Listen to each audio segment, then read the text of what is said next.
Hay mga kamari ko, ngayon ay nandito tayo sa Guagua para mamili ng mga gamit pang school ng aking Junakis. At unahin natin puntahan ay sa DIY.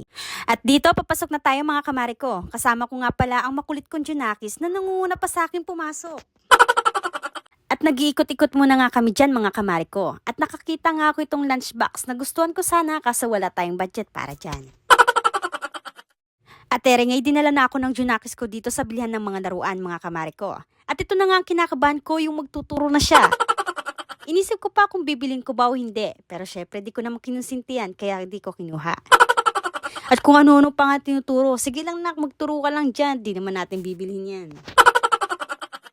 At ngayon ay dito naman tayo sa Pandayan mga kamari ko. At ang daming ang tao dito mga kamari ko. Ang hirap sumingit para lang makadaan. At dito hanapin ko pa ang mga kakailanganin niya.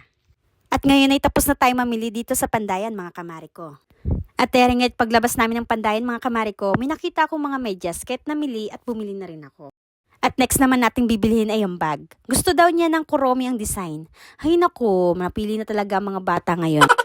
At buti na lang mayroon silang tindang bag na Kuromit kaya't binili ko na. At dito naman tayo sa bilihan ng mga sapatos mga kamari ko at pinapili ko na siya kung anong gusto niya. At pinahanap ko na ito kay ate kung mayroon pa silang iba pang size.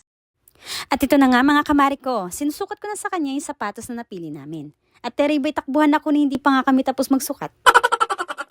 At dito naman tayo sa bilihan ng mga uniform mga kamari ko. At iniabot na sa akin ni ate yung palda na pinahanap ko. At dito ay sinusukat ko na sa Junakis ko at ere ay sumakto naman. At ito na nga mga kamari ko, ay sunod ko na isinukat sa kanya ay uniforme. Ang galing ng nanay, magbubotones na lang, mali pa.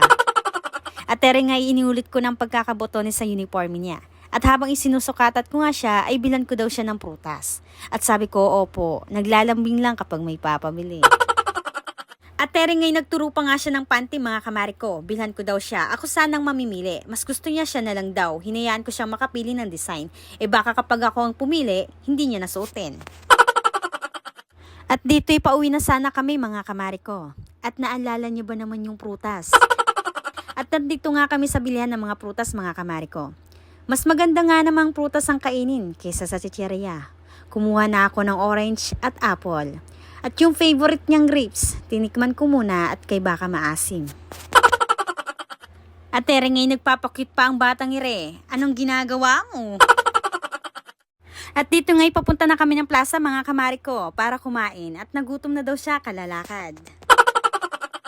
At dito na kami para kumain ng tusok-tusok. At gusto ng Junakis ko ay hotdog at nagturo na naman. At inabot na kami ng gabi mga kamari ko. At pauwi pa lang kami. At yun lang mga kamari. Bye!